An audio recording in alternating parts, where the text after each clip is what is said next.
O'r da gyfellion, croeso cynnes i'r Oedfa'r bore yma. Y bore yma eto, gawn ni ganu'r emynau, ond cofiwch fod yn rhaid dal i wisgo'ch mwgwd i wneud. A diolch arbennig i Lowri am gyfeilio o'r bore yma. Y sil nesaf, mae'n sil y cyfundeb, pan fod eglwysu'r cyfundeb yn ymuno ei gilydd. Eleni, cyfeillion porth cawl yn unig fydd yn gallu ymuno hynny, gyda gweddill yr eglwysu yn ymuno ar Zoom. Bydd yr Oedfa am ofal yn Gweinidog y Parch Dylan Rhys Parry, a hwnnw am 10:15 y bore. Y bore yma byddwn yn dilyn yn dull traddodiadol o gymuno, gyda 2 ohonom yn rhannu'r elfennau i'r gynulleidfa. Mae holl ofynion iechyd a diogelwch wedi ei dilyn wrth baratoi, a bydd yr elfennau yn cael eu gosod yn y lle priodol ar gefn y sedd sydd yn eich ymyl neu wrth blaen. Felly na fydd angen i neb estyn llaw i'w codi o'r llestri gweini. Bydd y llestri'n cael ei casglu wedi'r gynulleidfa am adael ar capel. Cofiwch fod blycher offrwm wrth y drws wrth fynd allan, a chofiwch ddi-heintio'ch dwylo os gwelwch yn dda, a pheidio goedi i siarad y tu fewn na thu allan i'r drws. Mae'n agosau i'r diwedd y flwyddyn ysgol, ac eleni mae'r disgyblion wedi cael eu canlyniadau anghynt nag arfer. A mae'n bleser mawr cael estyn llongyfarchiadau i nifer o'n pobl ifanc ar rhan yr eglwys. Dymuniadau gorau i'r canlynol fydd yn cychwyn eu cwrs prifysgol ym mis Medi. Iestyn James, sy'n mynd i Sheffield, Ceri Vaughan Jones, sy'n mynd i Gaerwysg, Mary Lewis, yn mynd i Fangor, Jenny Stwdley, yn mynd i Fanceinion, a Thomas Lawrence, yn mynd i Abertawe, a hefyd mae eisiau llongyfarch Thomas ar ennill i gap cyntaf fel aelod o dîm rygbi dan 20. Chwarae teg iddo fe. Llongyfarchiadau i'r 3 sydd wedi llwyddo'n ardderchog yn y tegau. Kai James, Rhys Owens, Elin Vigus. A llongyfarchiadau hefyd i Daniel Stwdley ar gynrychioli Cymru yn y tîm hoci dan 20 oed. Ond dwi'n braf gallu cyfeirio atyn nhw a theimlo balchder fel eglwys yn eu llwyddiannau i gyd. Ac un peth arall, i fydd côr y Tabernacl yn ymgynnull nos Fawrth, a hwn fydd cyfarfod olaf y tymor. Diolch yn fawr iawn i chi.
Bore da.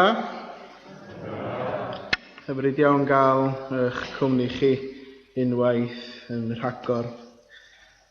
Diolchwch i'r arglwydd a galw ar ei enw. Dywedwch wrth bawb beth mae o wedi wneud. Canwch iddo a defnyddio cerddoriaeth i'w foli. Dywedwch am y pethau rhyfeddol mae'n ei gwneud. Gwych ni weddio.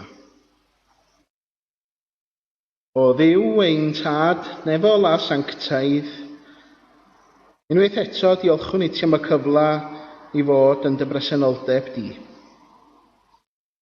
A ninnau yn nesau heddiw at fwrdd y cymundeb, bydd gyda ni drwy dy lan ysbryd. Gan bod ni'n gofyn hyn oll yn enw ac yn heiddiant yn Arglwydd Iesu Crist. Amen.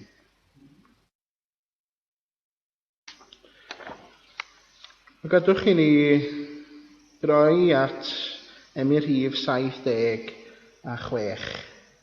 Emyr Rhif 76.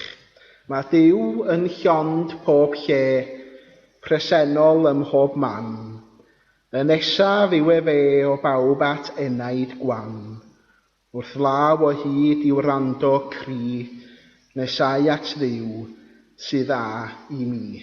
Ac yn y blaen, Emyr Rhif 76.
O fe ddaw yn darlleniad ni bore yma o'r Efengil yn ôl Mathew, ac i benod 14 adnodau 22 i 33. Yna'n ddi-oed gwnaeth i'r disgyblion fynd i'r cwch a hwylio o'i flaen i'r ochr draw, tra byddai ef yn gollwng y tyrfaoedd.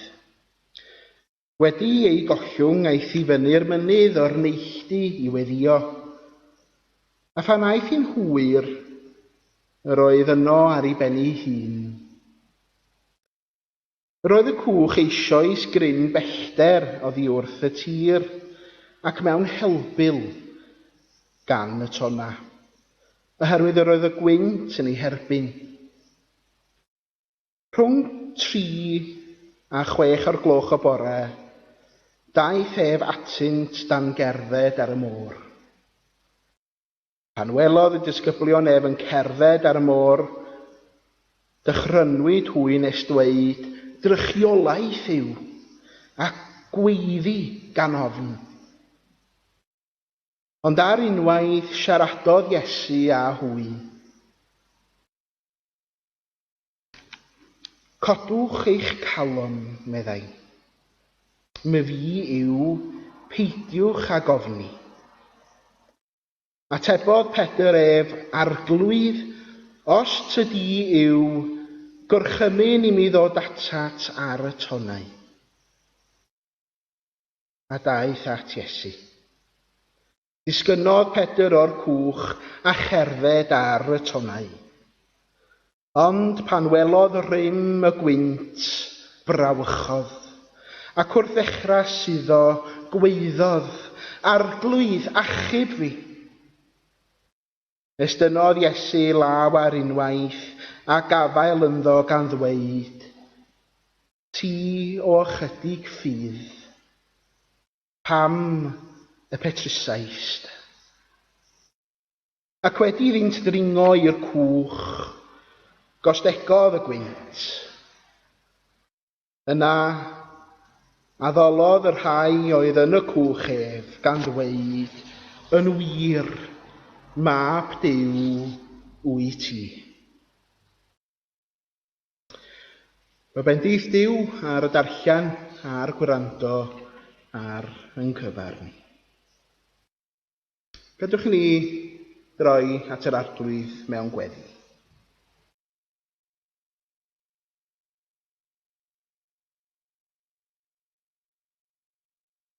O Dduw, ein tad nefol a sanctaidd, diolchwn i ti am y cyfle i daddoli ac i ddod ata ti mewn gweddi. Mi wyt ti yn Dduw bywiol, ac mi rydyn ni yn diolch i ti, dy fod ti bob amser gyda ni. Pwy bynnag ydyn ni, lle bynnag yr ydyn ni, mi wyt ti yno gyda ni.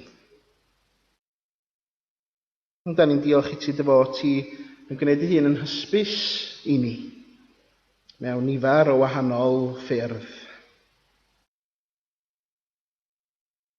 Mi wyt ti yn dod i'n cyfarfod ni,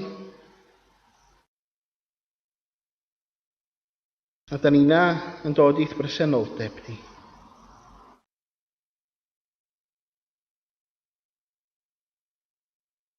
Da ni'n ymestyn allan a chariad ac yn arthwyan i ymatab mewn ffydd.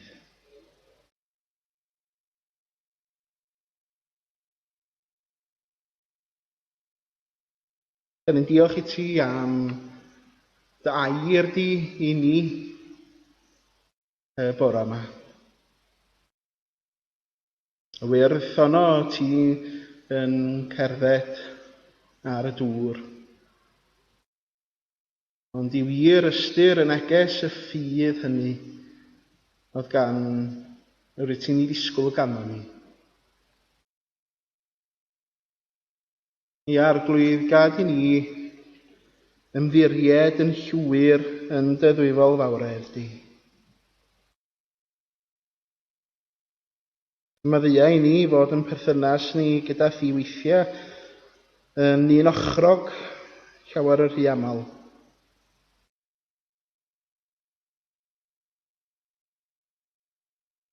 Da ni weithiau yn anghofio dy gariad di, ac eto rwyt ti yn caru ni cymaint.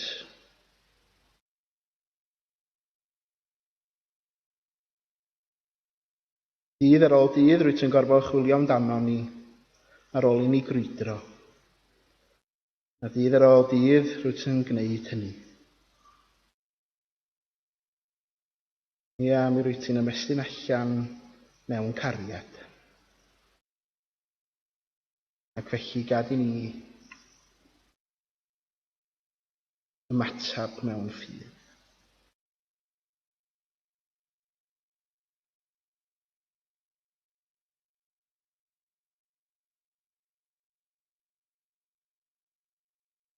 O Dduw, ein tad nefol, ymdawelwn i gyflwyno'n gweddiau personol i ti.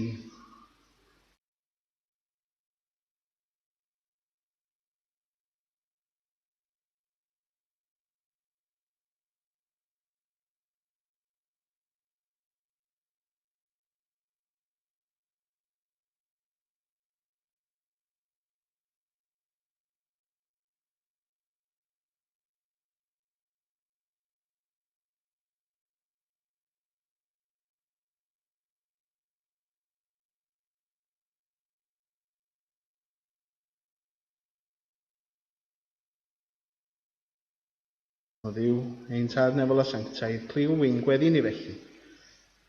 Gan y bod ni'n gofyn hyn oll yn enw ac yn heiddiant yn Arglwydd Iesu Crist. Ond ysgodd i weddio i ddweud gyda'n gilydd, ein tad, yr hwn yr wyt yn y nefoedd, sancteiddiau'r denw, ddeled ddeyrnas, meler dewyllus, megis yn y nef, felly ar y ddeiar hefyd. Byddai ni heddiw ein bara bynyddio, a ddau ni ein dyledio.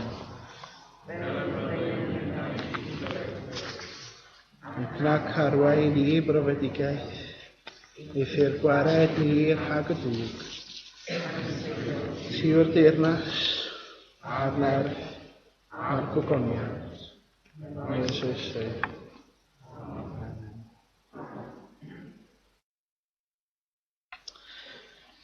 Dewch ni barhau drwy gyd gannu yr emyn 579. 579. Ti yw'r un sy'n adnewyddu, ti yw'r un sy'n bifio cau, ti yw'r un sy'n tangnefeddu wedi'r cilio a'r pellau, biwio'r rym, roddais dim, bellach ni ddiffygiaf ddim. 579.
Ers canrifodd, mae'r hanes yma o Iesu yn cerdded ar y dŵr wedi gydio yn nychymig sawl un.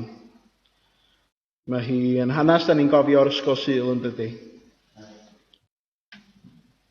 Ond mae sawl arlunydd hefyd wedi gwneud campwaith o'r hanes yma hefyd.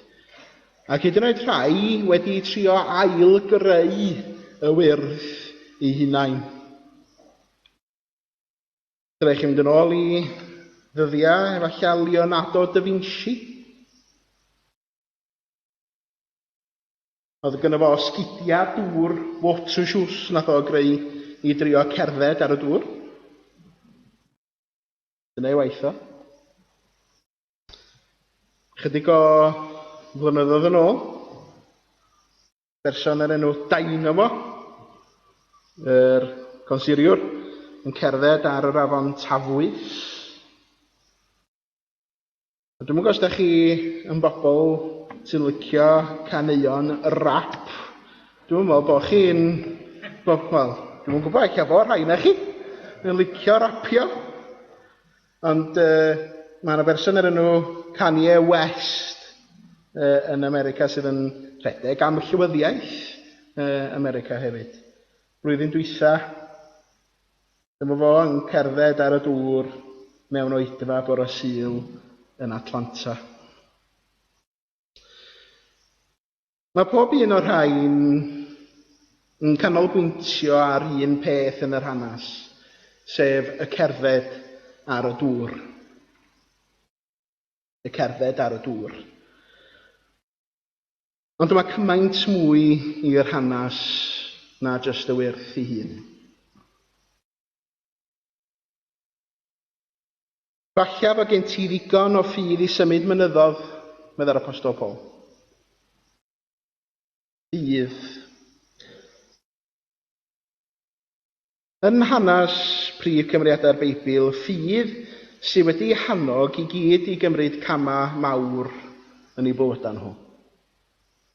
Daniel a'r ffair llewod, ffydd.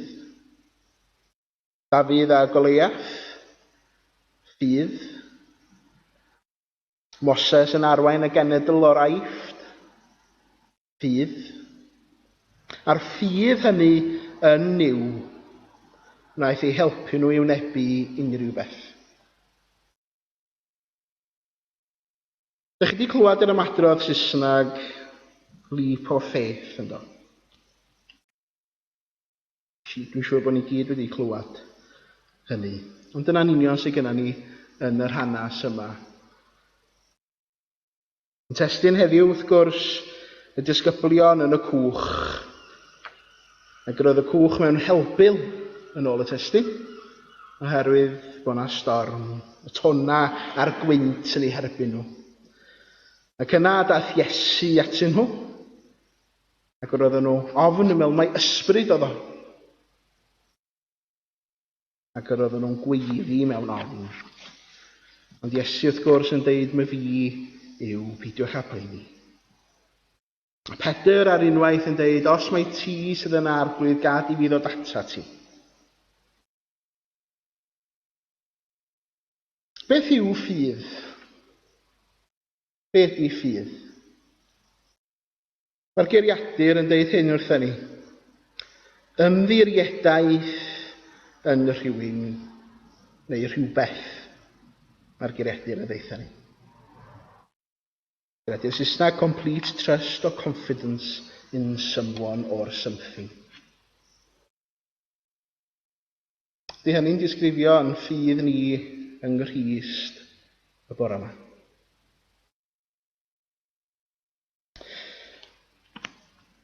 Dwi wedi dod ddigon ffodus o gael dod yn olygydd Cristion gan gytuno i wneud hynny 2 flynedd yn ôl. Na'n credu bod fi'n cytuno mor bell yn ôl â hynny. Ond roedd y rhifin cyntaf wedi disgyn yn union yr un adag gan i symud yma, wrth gwrs hefyd. Ond yn y rhifin cyntaf, mae yna Wraig o'r enw Dr Prydwen Elfed Owens oedd yn wraig gyntaf gwrs yn Llywydd y Llys yn yr Eisteddfod, ynde? A mae hi yn sôn am be ydi ffydd. Ac mae hi'n bod yn onast bod hi wedi cael trauma yn ei bywyd hi. Mae golli thad i hunanladdiad o fod yn wael iawn mewn ysbyty. A pobl yn gofyn iddi hi, lle wyt ti'n gael yr holl ffydd yma? Sut ydych chi wedi wneud o? A wedyn mae'n mynd ymlaen i ddeud, dwi'n meddwl bod ni yn gwbl agorad am yn ffydd ni. Dyda ni ddim yn trafod yn ffydd fel y dylia ni. Ac os ydych chi isio gweld copi o'r y sgwrs yna, mae yna cylchgrona Cristion ar y ffordd allan i chi yn y fan yma. Ond ia, mae ffydd yn rhywbeth sydd i'n cynnal ni. Ac ni ddylan ni siarad yn fwy agorad amdano fo. Nos Ferchar ges i'n effro, neu bore dydd Iau ddylwn ni ddeud, am 2:30 yn bore. Bore, dydi? Sŵn yn dod ar gegin. Ac felly, o'n i'n stafell wely yn dweud, be dwi'n mynd i wneud? Ydw i'n mynd i gloi drws a jyst aros yma'n hyn? Neu ydw i'n mynd i edrych beth sy'n yna? A wrth gwrs, rhaid fi fynd i edrych yn dod, felly am gadael i'r peth fynd. Ond, yn cofio, yn gwneud y hun i fewn i'r gegin, a gweld 2 lygad gwyrdd yn pefrio ar rai. Rhyw hyn, i fyny at y moli. Dyna'r uchder felly. 2 lygad gwyrdd yn pefrio at ei. Nes i gymryd cam yn ôl, ac yna rhoi'r gola ymlaen. A be oedd yna wrth gwrs, ond cath fach du a gwyn oedd wedi dod i fewn o'r ffenest. Oedd yr agoriad mond ryw hynny faint. Ac o'n i mewn fflat, yn y top, cheian, ond oedd y gath yma wedi dod i fewn. Wrth gwrs, roedd y gola ymlaen, do'n am byd i boeni amdano fo'n agof. Do'n i'n gath bach digon anwyl, a dwi'n licio'r cathod beth bynnag. Ond roedd angen rhyw fath o egni, rhyw fath o ffydd arna i fynd i edrych be oedd yn y gegin yn dweud.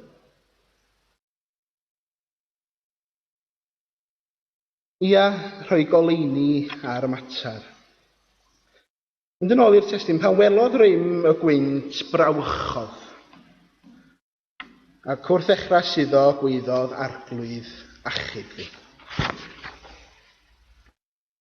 A bob dim yn mynd yn iawn i Pedr, tan iddo weld y storm o'i gwmpas. Dwi'n credu bod ni gyd wedi bod yn sgidiau Pedr, neu yn sandals Pedr ddylwn ni ddeud. Pedr lle mae'n ffydd a'r brydiau yn cael ei brofi. Mae grym y gwynt a'r tonna yn gallu bod yn ddigon. A stormydd bywyd yn ffyrnig o'n hamgylch ni. Un o'r pethau ydw'n ei glywed yn aml iawn yn ystod fy ngweinidogaeth a chyn hynny. Pobl ddim o ffydd yn aml iawn yn deud wrthai, os oes na ddiw, ti'n gwybod pa mae rhywun yn cychwyn brawddeg felly, os oes na ddiw, pam fod na dlodi? Os oes na ddiw, pam fod na ryfeloedd? Neu pam fod na hyn, llall ag arall? Roedd clywed am o leiaf 43 o ffoaduriaid sydd wedi marw mewn llongddrylliad yn Tiwnisia. Ddoe, neu diwrnod cynt, yn hynod drist. Ac ar y degau fela mae pobl yn aml iawn yn cwestiynu. Ac ar brydiau yn gallu colli ffydd. Y stormydd bywyd hynny yn cau amdano chi. Mae gen I ffrind Kenneth sy'n o Malawi. Yna lifogydd ofnadwy yn ei ardal o. Ac yna tywydd sych ofnadwy'n dilyn. Ac roedd bob dim oedd o wedi dyfu, wedi ei ddifetha'n gyfan gwbl. Y cnwd a'r cnydad i mynd. Roedd dŵr yn brin, ac roedd bwyd yn brin.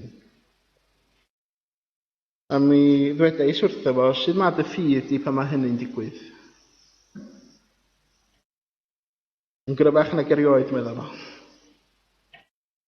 Oherwydd mae gen I ffydd yng Nghrist Iesu, a paid I byth chwaith a gollwng gafael ynddo fo.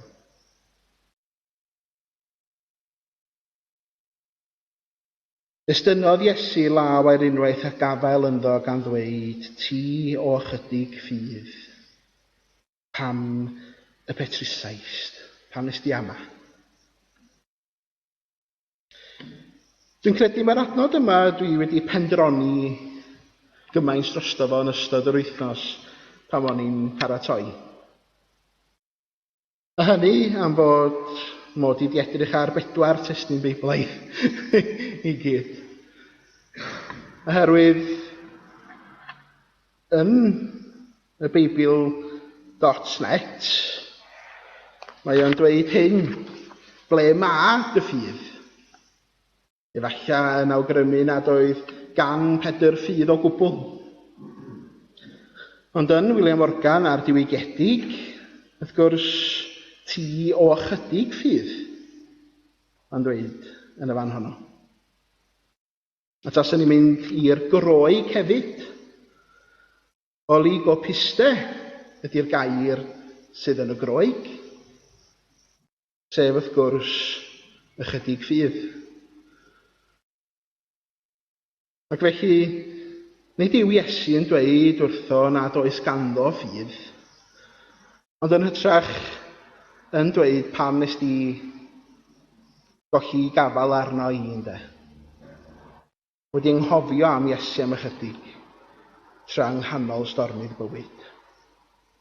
Cofiwch chi o'r disgyblion I gyd, Pedr oedd yr un a'r ffydd mwyaf ohonyn nhw I gyd yn y marn I.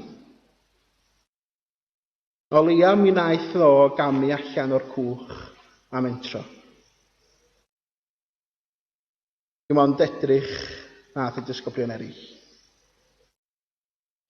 Ar ein taith ysbrydol mae'n bwysig ein bod yn cadw ein golygon ar Iesu Crist ei hun.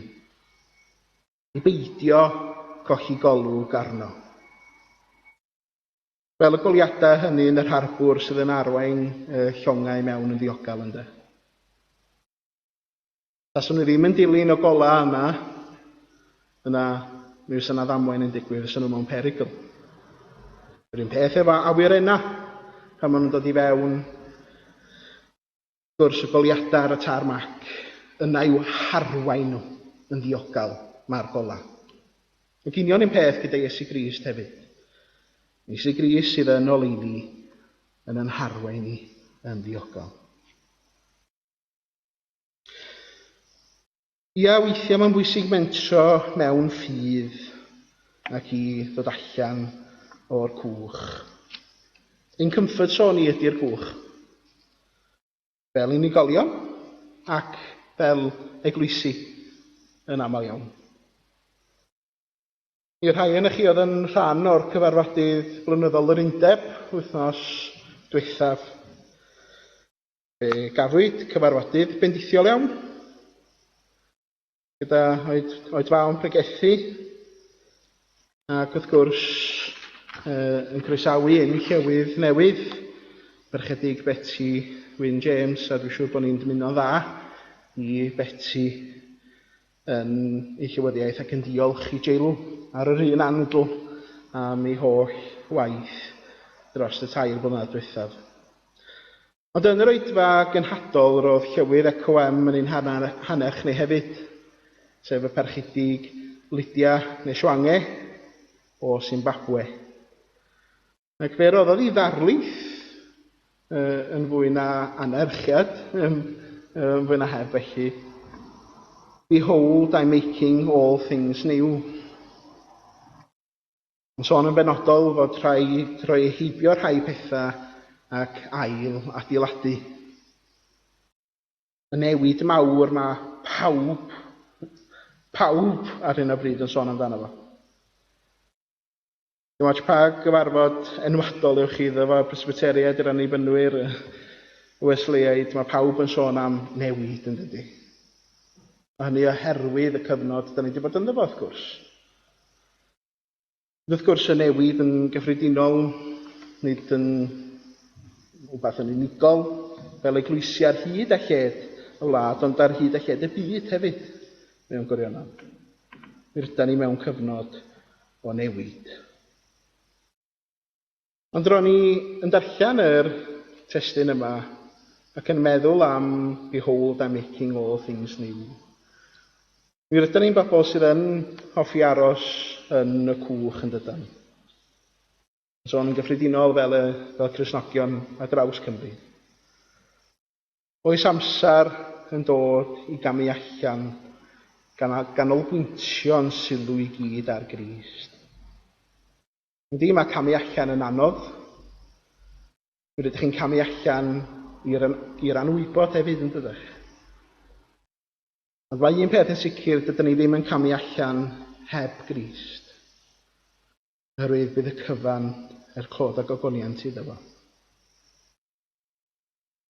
Dim ond i chi aros yn y cwch, newch chi ddim boddi. Newch chi ddim boddi os newch chi aros yn y cwch. Ond newch chi ddim chwaith byth gerdded ar y dŵr. Y cwestiwn ydy sut fath o fyd ydyn ni'n camu allan iddo fo, ynde? Efallai fod hwn yn destun ac yn drafodaeth bydd rhaid i ni gyd gael. I roi yn meddwl ar sut fath o gymdeithas da ni'n byw ynddo fo ar hyn o bryd yn ogystal. Diolch orffan gyda hyn. Ffydd yw ymddiried yn llwyr yng Nghrist Iesu. Ffydd yw ymddiried yn llwyr yng Nghrist Iesu. Mae'r ychydig adnodau yma o Jeremia 17 yn cyfleu cymaint i ni ar beth i ffydd a beth i ymddiried. Ond mae yna fendith fawr i'r rhai sydd yn ymddiried ynddo fi, ac yn rhoi hyder yno fi. Byddwn nhw'n gry fel coeden wedi fflannu ar lan afon, a'i gwreiddiau yn ymwthio i'r dŵr. Ydy'r gwres crasboeth yn poeni dim arni hi. Mae ei dail yn aros yn wyrdd. Does dim lle i boeni, pan ddaw blwyddyn o sychder, bydd ei ffrwyth yn dal i dyfu arni. Mwyn i enw. Amen.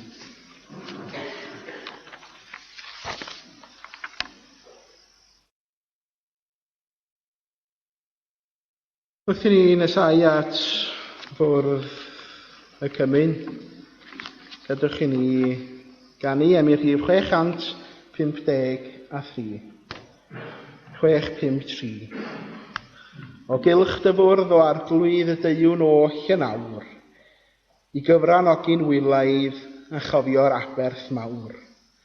Gad i ni weld y dwylod i halog yn i'w ledd, gan sychu ar ei clwyfau a ddwg i'n henaid hedd. 653.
wael neu mewn brofiad hyder.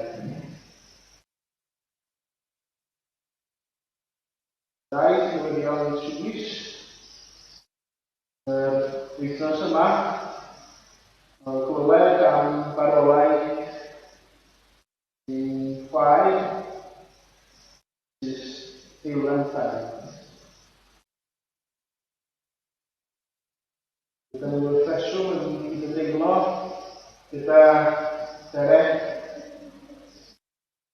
a'r holl deulu yn ei profiadau. Dio y bydd i wedi cynnal yn ystod y cyfnod anodd yma.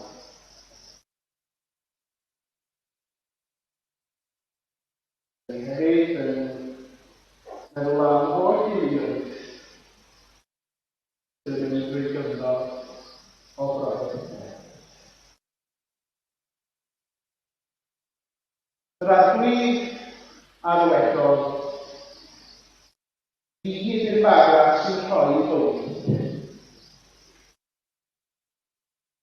Nid pwy bynnag ar wasanaeth ddim yn llwyddi,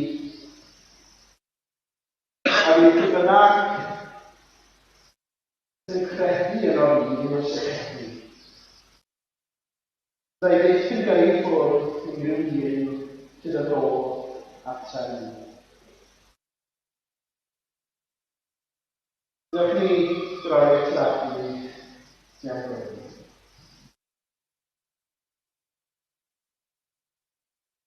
O Dduw, ni'n tad nefol o sanctaidd, ni'n nawr wedi dod o amgylch y fod gyd.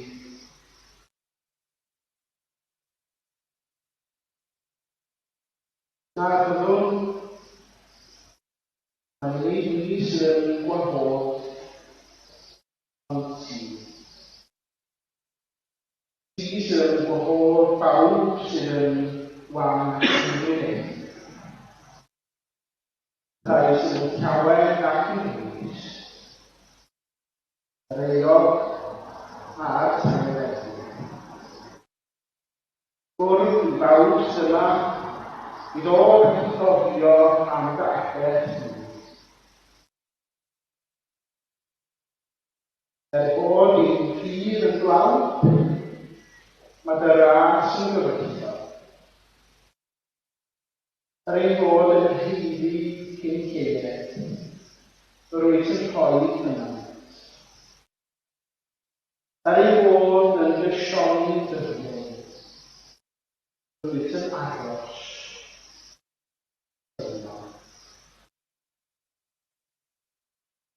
Ia rwyt yn gael i rannu am hi, i rannu gyda hi. Derbyn ei moliant, derbyn ei bwch, a derbyn i'n harwyd.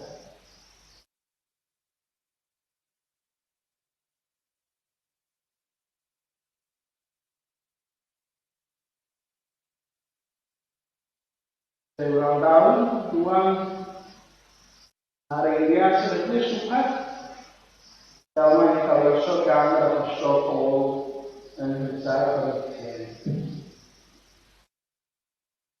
Oherwydd fydd y byniais i oedd i wrth yr arglwydd, yr hyn hefyd a drafodaeth i chi.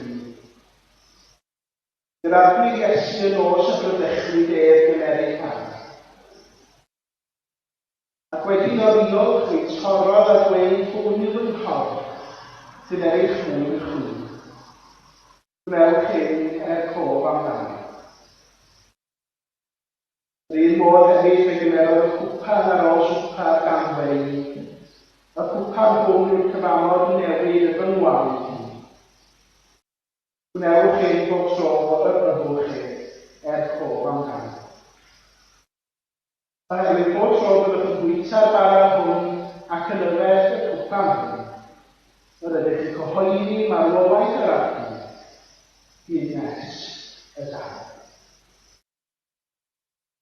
Swper yr arglwydd yw'r lef yma, felly mae croeso i unrhyw un sy'n caru'r arglwydd Iesu Crist, ymuno â hefo'r o amgylch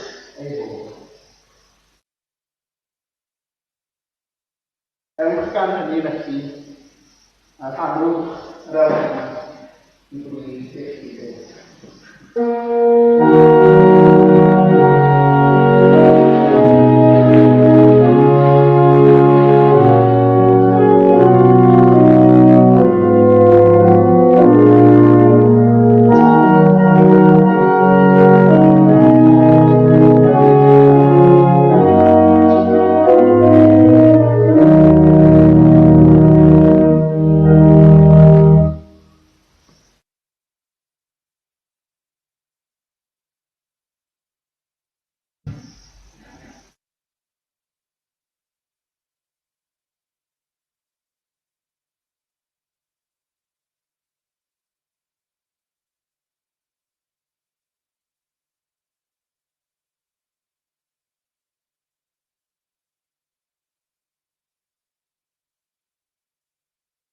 Yr Arglwydd Iesu, yn os y bradychwyd ef ac yn ero'r lan. Fe a'i dorrodd gan ei hwn i fy nghorff, yn cael ei dorri trosod chi. Gwnewch chi felly wyta o'r bara cof amdano.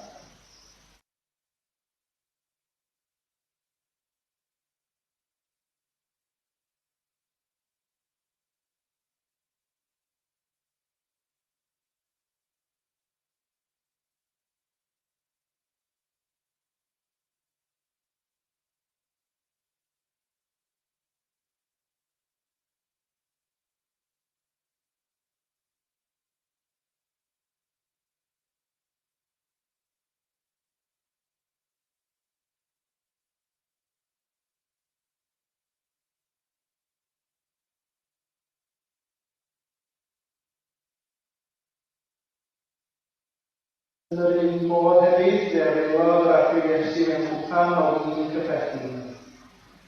Gan leir hwn yw'r cyfamod newydd fy ngwaed ni. Dewch i ni felly, yfed neu'r cof amdano.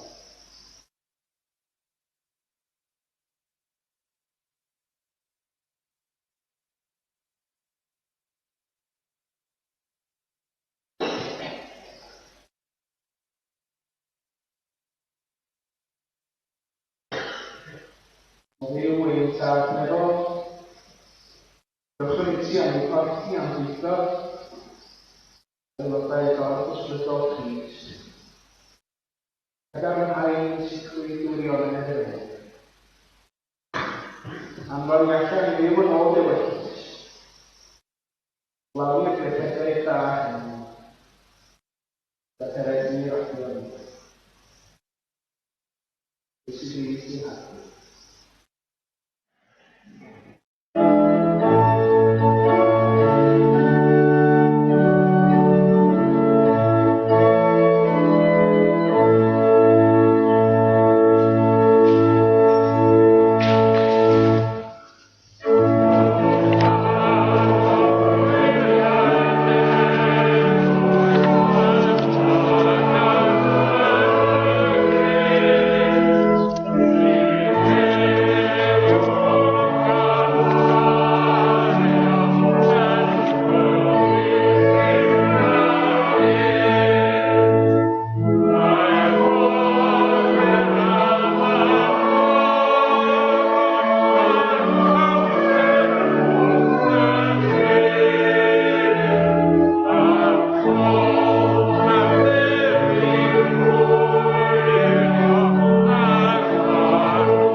A gras sy'n Arglwydd Iesu Crist a chariad Duw, a chymdeithas yr Ysbryd Glân, a fyddo gyda chwi oll.